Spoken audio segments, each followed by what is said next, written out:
Entre todas las tiendas de que se compone el comercio marinedino, la más humilde, anticuada y estacionaria es la de Bonaret, el quincallero.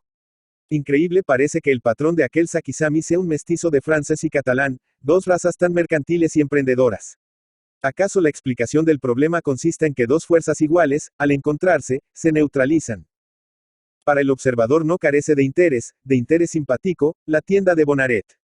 Contrastando con los magníficos vidrios biselados, los relucientes bronces, las claras bombas de cristal raspado y las barnizadas anaquelerias que poco a poco, van echándose los demás industriales de Marineda, la quincallería conserva sus maderas pintadas toscamente de azul, sus turbios vidrios de acuarta, su piso de baldosa frío y húmeda, sus sillas de Vitoria y su papel, despegado en parte, de un color barquillo, que el tiempo trueca en tono arcilloso indefinible.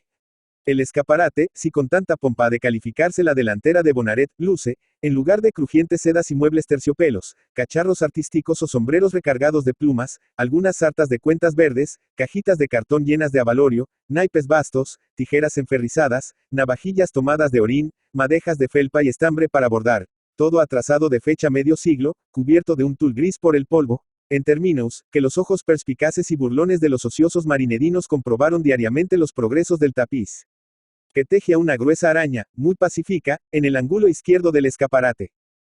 La impresión que produce la tienda de Bonaret es la de un lugar solitario, donde no entra alma viviente. Y, en efecto, rarísima vez se acerca la clientela al mostrador. Cuando las señoras de Marineda inventan una labor caprichosa o necesitan para un disfraz carnavalesco algún objeto pasado de moda desde hace 30 años lo menos, se acuerdan de Bonaret, y van a revolverle la casa. Son días nefastos para la araña tejedora. Días en que el polvo y las correderas ven comprometida su tranquilidad. Que a la magistrada, la brigadiera o la consula le entra antojo de tal cachivache, pues Bonaret sea con nosotros. Es indecible los tesoros que puede esconder una quincallería entre su complicado y heteroclito surtido. Que se estilan hebillas de acero en los cinturones. Bonaret desentierra 3 o 4. Que se bordan de canutillo las blondas. Lo tiene Bonaret. Que vuelven a llevarse los abanicos antiguos, de medio paso. Bonaret saca del fondo de una alacena cajitas de cartón dorado, y allí están los abanicos de nácar chapeado de oro, con paisajes de la época imperial. Bonaret era un hombre enfermizo y triste. Dormilón para el negocio, vendía, al parecer, por condescendencia. Al recoger en el cajón el dinero, suspiraba. No sostenía regateo. No defendía el género, y tan pronto daba por 3 pesetas un abanico de estimación como reclamaba un duro por un ovillo de algodón encarnado. En su rostro marcara indelebles señales la ictericia. Y ni en tiempo de verano riguroso prescindía de la gorra de seda y las babuchas de abrigo. Vivía con sus 2 hijas. Su mujer había muerto de tisis pulmonar. La hija mayor, Joaquina, Yatayuda ofrecía, en lo largo, insulso y verdoso del semblante, cierta semejanza con un calabacín, y por lo desgarbado del talle era un palo vestido. De su bondad se hacía lenguas la gente. Con todo, ignorábase que hubiese ejecutado ninguna acción reveladora de excepcional virtud, y probablemente su buena fama procedía de su resignada fealdad y soltería incurable. La menor, Clara, sin dejar de parecerse a Joaquina, tendría singular atractivo para un artista delicado de la escuela mística anterior a Rafael. El óvalo muy prolongado de su cara exangüe descansaba en un cuello finísimo, verdadero tallo de azucena. Sus ojos, asombrados y cándidos, eran pensativos y profundos a fuerza de ser puros. La inmensa frente ostentaba el bruñido del marfil y la luz de la inocencia. Sobre un cuerpo delgado y de rígidas líneas, el seno virginal, redondo y diminuto, campeaba muy alto, como el de las Madonas que en las tablas del siglo XV lactan al niño Jesús. En Marineda no se le había ocurrido a nadie que fuese bonita Clara. Y, en realidad, no lo era sino vista su figura al través de la imaginación excitada por recuerdos artísticos y convencionalismos estéticos. Además, la hermosura en Marineda abunda como antaño el dinero en La Habana, y sobran muchachas frescas, guapetonas y airosillas a quien hacer guiños. Por otra parte, ni Joaquina ni Clara se dejaban ver en parte alguna. Su tienda les servía de claustro.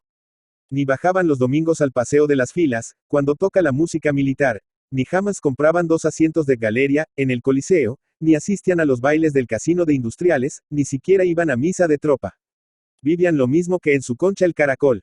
A nadie trataban. Su recreación dominical consiste en leer, mientras su padre hacía solitario sobre el desteñido tapete de la mesa, cuadernos de folletines franceses, todos sucios y destrozados, recortados de este y aquel periódico, cosidos de cualquier manera por no gastar en encuadernación y, a lo mejor, faltosos del primer capítulo o del desenlace. Aquellas 2 arrinconadas criaturas, cuya existencia equivale a un sonambulismo incoloro, melancólico a fuerza de monotonía. Aquellas dos plantas que se hilaban en la atmósfera polvorienta del mísero tenducho, no pudiendo alzar su copa hacia el sol, se volvían afanosas hacia las luces de bengala de la fantasía novelesca. Las aventureras damiselas de Walter Scott, los castísimos amantes de Bernardino de Saint-Pierre, las altivas e independientes heroínas de Jorge Sand, las perseguidas y galantes reinas de Dumas, les tenían devanados los sesos a ambas hermanas. Creían todo sin examen, mejor dicho, sentían todo, y no se les ocurría ni reflexionar en si las cosas pasaban así en el mundo en general y, particularmente, en la capital marinedina. El resto de la semana, mientras las dos doncellas, por modo automático, ayudaban a su padre a despachar 3 adarmes de torsal o un papel de alfileres con cabeza de vidrio, su mente, y casi pudiera decir que toda su alma, la tenían, vaya usted a saber si en algún lago de Escocia, debajo de un platanero en la isla de Francia o colgada del manto del duque de Buckingham. Y era lo peor de esta guilladura que las dos hermanas ni aun entre sí hablaban de ella. Cada una archivaba sus pensamientos, y seguía, en apariencia, tranquila y apática, sentada en su rincón al lado del silencioso padre. A bien que por allí no andaban galanes escoceses de pluma en gorra. Los ojos de Clara y Joaquina, al fijarse en los transeúntes por la calle Mayor, reconocían perfectamente a cada burgués marinedino. El que pasa ahora es Realdo, el lampista. Síguele Taconer, el armero. El otro, Casaverde, concejal y fabricante de cerillas. Aquel, Baltasar Sobrado, antes militar, hoy de reemplazo y al frente de su casa de comercio. Luego, Castro Quintas, que expende petróleo y aguardiente de caña al por mayor. Imposible representarse a Edgardo de Ravenswood en figura de alguno de estos tan apreciables convecinos. Menos tipo de héroe de novela, si cabe, era el de don Atilano Bugia, tendero de ultramarinos establecido frente por frente al tugurio de Bonaret. Chiquito, arrebolado de cutis, bigotudo, peludo, de voz atiplada y muy tripón, don Atilano pasaba, no obstante, por furioso tenorio, y ni casadas ni solteras se veían libres de sus empresas galantes. Hubo una temporada en que no se sabe qué viento le llevó con suma frecuencia a casa de Bonaret. Siempre encontraba pretexto a la visita, y en presencia del mismo padre se familiarizaba groseramente con las muchachas, en especial con Clara, objeto de sus baboseos lascivos. Las muchachas se apartaban de su contacto como del de un sapo venenoso, y el padre, indiferente al principio, agarró un día una silleta para rompérsela en las espaldas. La causa no se supo jamás. Hubo sospechas de que Bugia osó ofrecer a Bonaret algún dinero para salir de hambres. Fuese lo que fuese, Bugia no aportó más por el tenducho, y ahora se le achacaban libertinos propósitos respecto de una zapatera, muy guapa, rubia como unas candelas y legítima esposa de un esposo joven y buen mozo, por añadidura. La desaparición de Bugia satisfizo a las dos hermanas, que sentían por el aversión y el miedo indefinible que causan a las doncellas absolutamente castas los hombres disolutos, por más grotescos e inofensivos que sean. Y desde entonces, cuando veían que les suscitase una idea cómica, el bombo de la murga, el faldero de la brigadiera, lo comparaban a don Atilano. ¡Qué facha! Parece Bugia, murmuraba Clara, sonriendo pálidamente.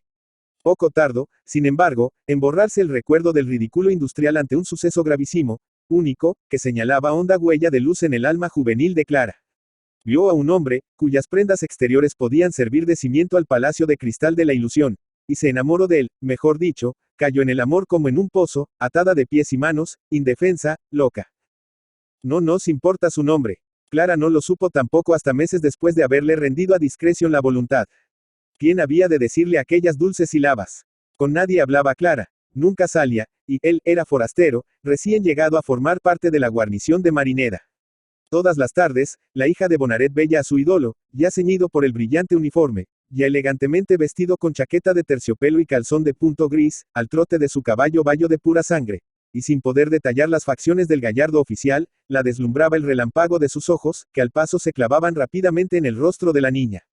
Vierais entonces a esta cambiar su tez de marfil por otra de encendidísima amapola. Y este rubor ardiente, instantáneo, que ascendía como ola vital a aquella frente tan honesta, seria para el jinete, si lo pudiese comprender, cosa más dulce y lisonjera que todos los triunfos obtenidos sobre adversarios duchos en rendirse y contra fortalezas que rabiaban por facilitar al sitiador sus llaves. Adivino algo de esto el jinete. Fue tan solo efecto de la inveterada costumbre de no dejar hembra sin ojeada, por si acaso. Lo cierto es que sus miradas eran intensas, constantes, fascinadoras. Clara aguardaba aquel mirar como el pan de cada día. La alimentaban los ojos de su absoluto dueño. Esperaba, con la fe mesianista de los seres humildes y olvidados, que el jinete, parando el generoso corcel, le dijese, pues, nada, que ahora te encaramas a la grupa y te vienes conmigo. ¿A dónde? Va, ¿a dónde él mándase? A Melilla, a Filipinas, a Fernando Poo, siempre seria a la gloria. Tan tenaz se hizo en Clara esta obsesión, que secretamente, con fuerza de voluntad espantosa, realizó sus preparativos de viaje. Del mísero presupuesto de la familia ahorró real tras real una irrisoria suma y la cosió entre el forro de un abrigo que tenía siempre colgado al pie de su lecho. Destinaba aquel caudal a la adquisición del indispensable saquillo y a la de un velo tupido para cubrirse el rostro. Lo que no se presentaba era la ocasión de salir de ocultis a todas esas compras urgentes. Sin embargo, acechándola bien. Aracne silenciosa que labrabas tu tapicería en el rincón del tenducho, como te avergonzarías si pudieses ver los bordados de seda, plata, perlas y orientales rubies que una labrandera rival tuya, la ilusión, recamaba en el cerebro de Clara Bonaret. Misterioso abrazo. Fusión de dos espíritus simbolizada por dos cuerpos juveniles y hermosos. Abrazo que nunca te manchas con el barro de la sensualidad. Poema de estrofas rimadas por caricias de ángeles. Viaje a la tierra donde la materia no existe, donde no hay prosa, donde se anda sin tocar el suelo, donde las flores narran consejas a la luna. Ensueño divino que unge y mata al que en sí lo lleva, como Herbias, como te elevabas en columna de oro del espíritu de Clara Bonaret al cielo, tu verdadera patria. Un día el jinete no pasó. Clara se acostó febril, no cabía duda, ocupaciones o enfermedad. Tampoco al día siguiente se oyó el trote del caballo arrancando chispas de las piedras y del corazón de Clara. Ni al otro, ni al otro. Una semana había transcurrido. La niña no se tomó el trabajo de inventar pretextos. Así que no pudo más, cogió las vueltas a su padre y hermana. Atravesó rápidamente, sin avergonzarse, la calle mayor, donde algunos transeúntes, conociéndola, la miraban con extrañeza. Bajó hacia el páramo de Solares y se fue derecha como un dardo al cuartel. Al cuartel. Vaya, a peores sitios iría ella sin vacilar. El centinela la detuvo, preguntando un instante, medio guasón y medio solicito, ¿qué quería? Saber dónde vive, aquí el nombre, que no nos importa. Como el soldado no acertase a responder y pasase por allí un sargento, fue este quien sacó de dudas a la enamorada. Ese señorito hace más de 8 días que largo de Marineda. Siempre quiso ir destinado a Sevilla, y tanto trabajo, que lo consiguió por fin. Si tiene algo que decirle, escriba. Escribir. Clara no articuló palabra alguna. Dio media vuelta, se echó a la cara instintivamente el velo del manto y rodeó el lado derecho del cuartel, en dirección opuesta a su casa. Volver a ella no lo pensó ni un segundo. En medio del caos de su pobre meollo, quizá la única idea concreta y dominante era huir, alejarse mucho de su casa. Su casa era un limbo gris, una tumba de vivos. Su casa, y no ver pasar el jinete. Para ella todo se había concluido, todo. No encontraba fondo en que asentar la existencia ni razón para continuarla. Esto no lo discurría. Lo sentía dentro, bajo el dolorido seno izquierdo, en la apretada garganta, en la vertiginosa cabeza. Iba andando lentamente, lo mismo que si se recris en pasear. Era, en realidad, hora de gozar plenamente la hermosura y calma de la tarde. En las callejuelas que siguen al cuartel, la proximidad de la noche infundia paz. Los chiquillos se recogían a cenar y a acostarse. Un soplo fresco y salitroso venía de la costa y en la capillita pobre, frecuentada únicamente por pescadores, el esquilón convocaba al rosario. Clara andaba y andaba maquinalmente. No sentía, al avanzar, la flexión de sus piernas. Tenía la sensación de caminar sobre algodón en rama, con la frente hecha un horno y la boca seca y untada de hiel. De súbito, se paró. Había recorrido toda la calle del Faro, y al concluirse las casas se le aparecía la extensión sin límites del océano. En aquel punto no estaba azul, sino verde, de un verde negro casi, pero sereno, con admirable serenidad. Sobre la cima de los montes fronterizos asomaba una encendida luna, envuelta en rosados vapores. Clara permanecía quieta, paralizada, invadida de repente por un dolor agudísimo. No acudieron a sus ojos las lágrimas, pero sí a su garganta un sollozo ronco, un anhelo de ave herida de muerte por el plomo del cazador. Sus ojos se fijaban en el disco saliente de la luna. El hermoso astro, al asomar, relucía enorme, incandescente, glorioso. A medida que iba ascendiendo su inflamado color palidecía. Al fin se convirtió en placa de oro pálido, y poco después, en la blanca faz de un muerto. Tal le parecía, por lo menos, a Clara, que no pudo menos de establecer, sin expresarla o darle forma, una comparación instintiva entre la suerte de sus afectos y aquella poética decadencia sideral. Así eran las cosas. Extinguido el fuego, la dicha borrada, el único interés de la vida suprimido como aquel fugitivo resplandor de la luna. La existencia ya oscura y tétrica eternamente. Un mar sombrío, sin límites, sin esperanza. Cuán veloz germinó la idea en su cerebro. Como prendió, a modo de chispa en seca paja. Decir que no se le había ocurrido antes. Un remedio tan pronto, tan seguro, tan eficaz. Con alegría pueril echó a correr hacia la costa. No bella. La vereda era pedregosa, costanera, abierta entre los sembrados y a lo mejor interrumpida por charcos y zanjas, donde Clara tropezaba frecuentemente. Una vez hasta cayó. Soltando carcajadas, convulsiva, volvió a levantarse y siguió su camino, después de recogerse las faldas, procurando, por hábito de pudor y como si alguien la viese, que no pasase el remango más arriba del tobillo. Ya distaba poco del mar, cuando advirtió que no podía llegar hasta él. Agrios peñascales, picudos y resbaladizos, la separaban del océano. 100 veces se rompería las piernas antes de acercarse al agua salvadora. ¿Qué hacemos? Miro alrededor. La luna, enmascarada ya por nubes grises, alumbraba poco el paisaje. Sin embargo, Clara pudo ver que el sendero, a la izquierda, se torcía bajando hacia el mar. Por allí debía de haber salida. Solo que para tomar aquella ruta era preciso pasar rozando con las tapias del Campo Santo. Y Clara, resuelta a morir, tenía miedo a las tapias. Miedo a los espantos de ultratumba. Miedo a algún ánima del purgatorio. No, por cierto, ni se le ocurrió siquiera. Miedo al sitio, muy sospechoso y de fatal reputación en la capital marinedina. No obstante lo retraídas que vivían las hijas de Bonaret, habían llegado a sus oídos historias trágicas relacionadas con las tapias malditas. Allí se recogían suicidas con el cráneo roto o mujeres asesinadas con un puñal clavado en el pecho. Allí se dirimían las cuestiones a garrotazos, y allí, por último, buscaban infame seguridad las parejas sospechosas. Clara temblaba a las tapias del Campo Santo. ¿Qué podría sucederle peor de lo que ya tenía resuelto? Nada, en verdad. Pero, enigmas de nuestro ser, temblaba. Al fin se decidió. El corazón le pegaba grandes brincos. El sendero faldeaba precisamente la tapia, revolviendo al tocar con el ángulo, donde un vallado lo guarnecia. Clara se deslizaba, llena de ansiedad, deseando llegar al final de su carrera. Disponíase a dar la vuelta al ángulo de la tapia, cuando tuvo que detenerse, o, mejor dicho, el terror la inmovilizó de golpe. Por el otro lado de la tapia sonaban voces, un cuchicheo entrecortado y singular. Aproximóse el grupo, y se detuvo precisamente en el ángulo, antes de salvarlo y encontrarse faz a faz con Clara. En vez de proseguir, sentaronse en el vallado, tan juntos, que hacían una sola mancha oscura sobre el fondo del cielo. Fija, muda, reprimiendo el aliento, dominada por la malsana curiosidad de las doncellas, Clara los devoraba con los ojos. Eran dos amantes, no cabía duda. Así estarían ella y su ídolo, si lo hubiese permitido la triste suerte. Dos amantes, dos futuros esposos. ¿Qué otra cosa habían de ser, cuando así se acariciaban y estrechaban y fundían? No obstante, a los 2 o 3 minutos de espectáculo, Clara sintió una especie de náusea moral, algo parecido a la sensación de la primera chupada de cigarro para un chiquillo. Y esta náusea se convirtió en horror al salir la luna recogiendo su velo de nubes y distinguir claramente, en la enlazada pareja, las figuras y rostros de don Atilano Bugia y la hermosa zapatera vecina de Clara, rubia como unas candelas y mujer de un marido joven y buen mozo. Clara miraba al grupo, sin hacer un movimiento, cortada hasta la respiración por el asco. Su misma repugnancia le impedía huir, librarse del espectáculo grotesco y odioso. También el asco fascina, prende los ojos, prende la imaginación y fuerza la atención, quizá con más energía que el gusto. Clara no quería ver, y miraba. No quería oír, y oía distinta y sutilmente. No quería entender, y en su alma de virgen se rasgaba un velo blanco. Hacía 10 minutos que se había alejado la pareja, dando, sin duda, vuelta a las tapias por el lado opuesto, y aun Clara no tenía ánimos para arrancarse de allí. Sentía un hielo, una anestesia interior, la congelación de su novelesco ideal.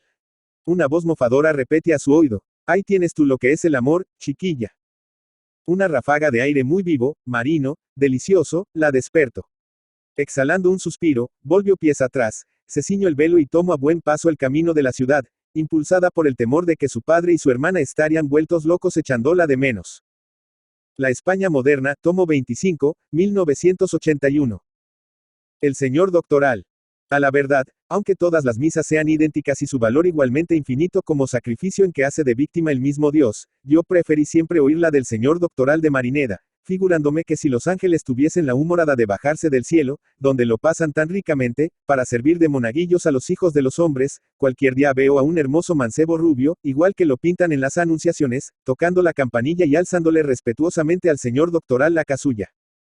Vivía el señor doctoral con su ama, mujer que había cumplido ya la edad prescrita por los cánones, y con un gato y un tordo, de los que en Galicia se conocen por malvices, y silban y gorjean a maravilla, remedando a todas las aves cantoras. La casa era, más que modesta, pobre, y sin rastro de ese aseo minucioso que es el lujo de la gente de sotana. Porque conviene saber que el ama del doctoral, doña Romana Villardos Cabaleiros, había sido, in illo tempore, toda una señora, en memoria de lo cual tenía resuelto trabajar lo menos posible, y señora muy padecida, llena de corrimientos y asedumbres, en memoria de la cual 6 días cada semana se guillaba enteramente, entregándose a tristes recordaciones y olvidando que existen en el mundo escobas y pucheros. En el hogar del canónigo ocurrían a menudo escenas como la siguiente. Volvía de decir la misa, y mientras arriaba los manteos y colgaba de un clavo gordo la canaleja, su débil estómago repetía con insinuante voz. Es la horita del chocolate. Alentado por tan reparadora esperanza, el doctoral se sentaba a aguardar el advenimiento del Guayaquil.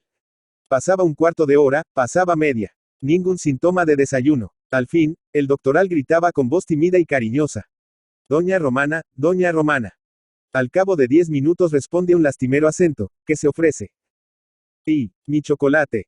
¡Ay! Exclamaba la dolorida dueña, hoy no estoy yo para nada. ¿Sabe usted qué día es? Jueves, 6 de febrero, Santas Dorotea y Revocata.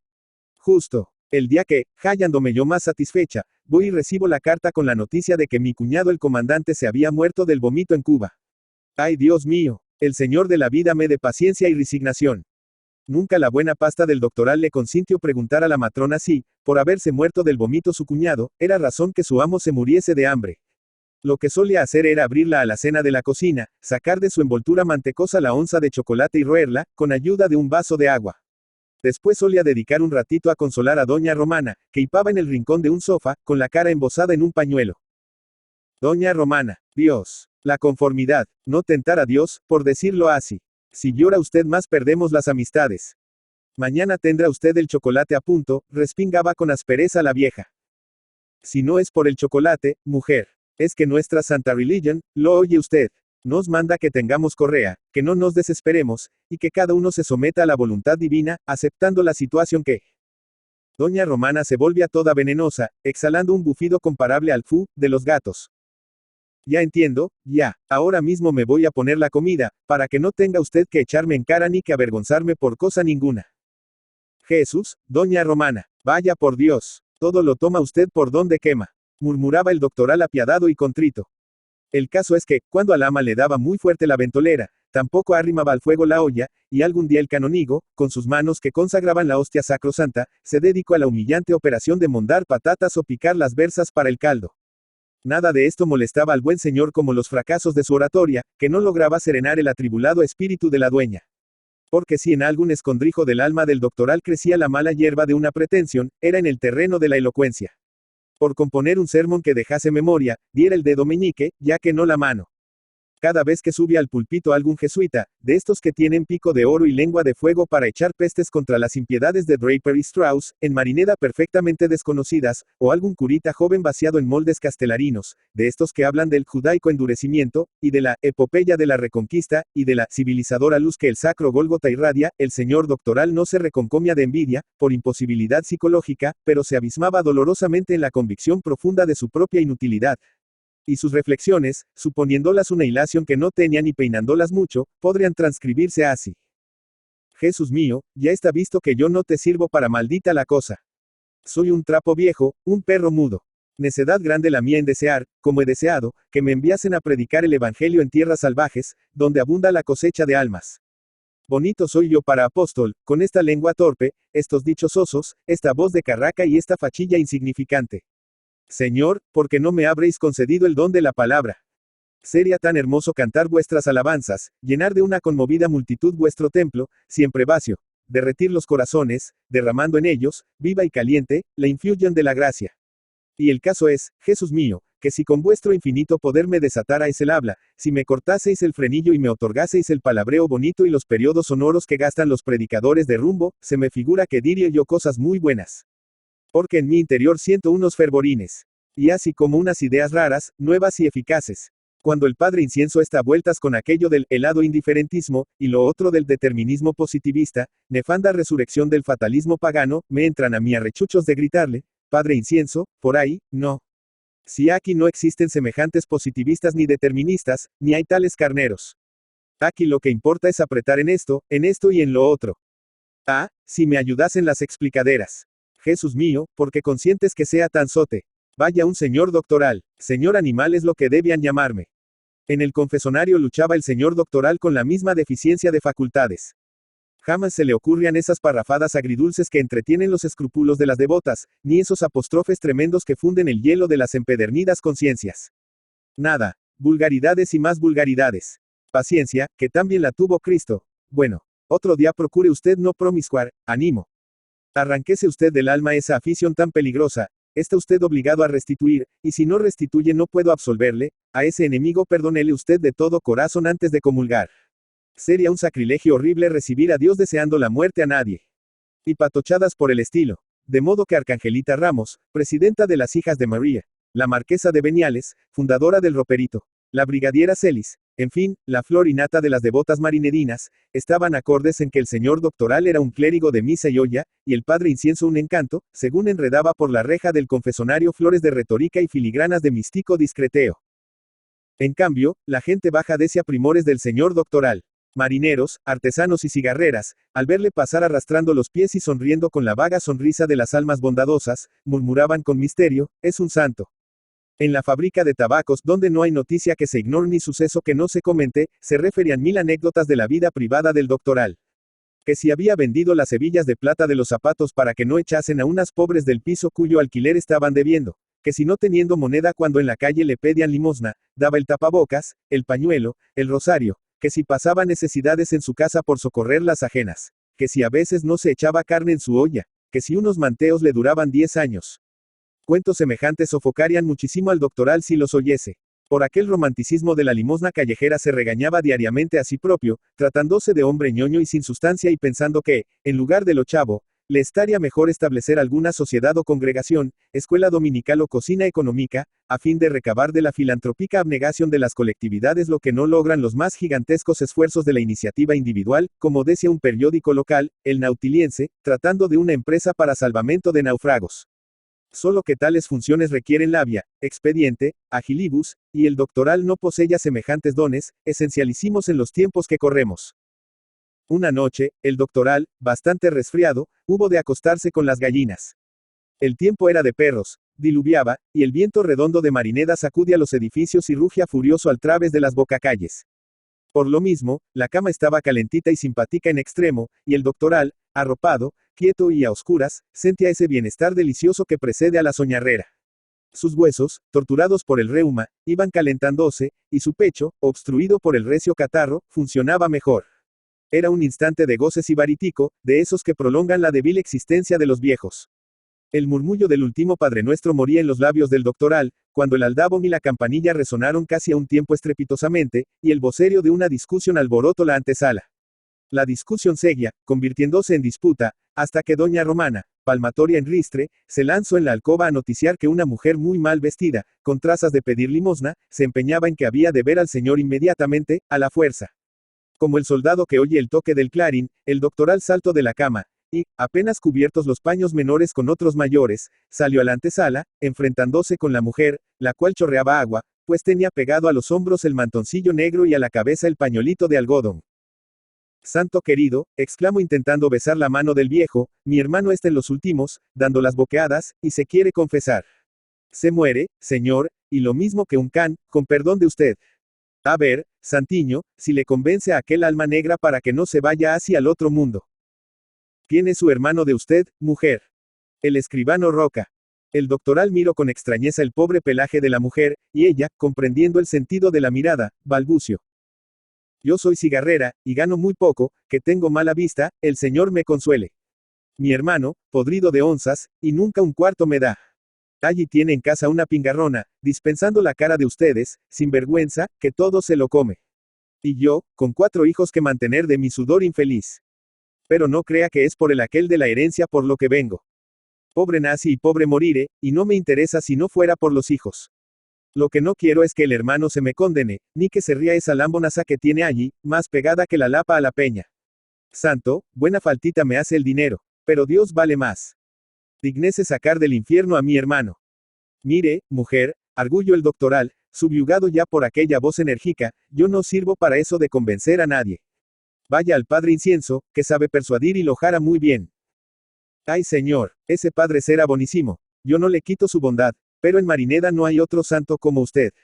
Las cigarreras dejamos por usted al papa en su silla. Si no quiere venir, deme un no, pero no me diga de buscar otra persona, que si usted no hace el milagro, ni Dios lo hace. Oh, eterna flaqueza humana. Sintió el doctoral un dulce cosquilleo en el amor propio. Doña Romana, mi paraguas. Su paraguas. Bufó la dueña, no sabe que parece el banderín de los literarios, y no hubo más remedio que enviarlo a forrar. El doctoral vaciló un segundo. Al fin indicó tímidamente, vaya por Dios. Bien. El manteo y el sombrero viejo, y la bufanda. Salieron. La lluvia se precipitaba de lo alto del cielo en ráfagas furiosas, batidas por el viento loco, que obligaba al doctoral a pararse rendido. El agua que, penetrando al través del ruido manteo, llegaba ya a las carnes del venerable apóstol era helada, y su cruel frialdad creía el sentirla, mejor aunque la epidermis, en los tuetanos. Y no era floja la tirada hasta casa del escribano. La plaza, anchísima y salpicada de charcos. Las lúgubres callejuelas del barrio viejo. El largo descampado del páramo de Solares. La solitaria calle mayor, por el día tan concurrida y animada. Luego, el paseo de las filas, donde el aguacero, en vez de aplacarse, se convirtió en diluvio. El doctoral, caladito, advertía una sensación extraña. Parecíale que su alma se había liquidado, convirtiéndose después en un témpano de nieve. Jesús mío, pensaba el varón apostólico, conservadme siquiera un poquito de calor, una chispita de fuego no más. Con este frío del polo, ¿cómo queréis que yo logre inflamar un alma? Jesús mío, no permitáis que me hiele del todo, la centellita de fuego disminuya. ¿Disminuya? Era solo un punto rojizo ala en el fondo de un abismo muy negro. Al llegar al portal del escribano la chispa titiló, y se quedó tan pálida, que podría jurarse que estaba apagada enteramente. Y el pensamiento del apóstol, al subir las escaleras, no giraba en derredor de conversaciones ni de actos de fe, sino de esta preocupación mezquina y terrenal. Si me diesen un poco de aguardiente de anís o de vino añejo. Si hubiese al menos un bracerito donde secarse.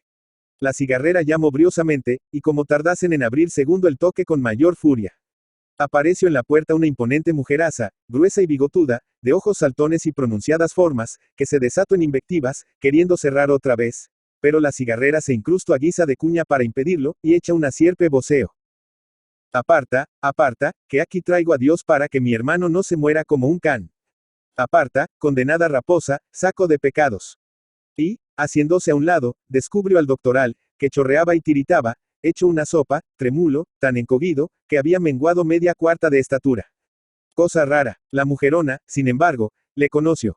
Le conoció tan de pronto, que su actitud cambió enteramente. Apagaronse las chispas de sus ojos. Murió la injuria en su airada boca, y con sumiso acento pronunció. Pase, señor doctoral. Pase.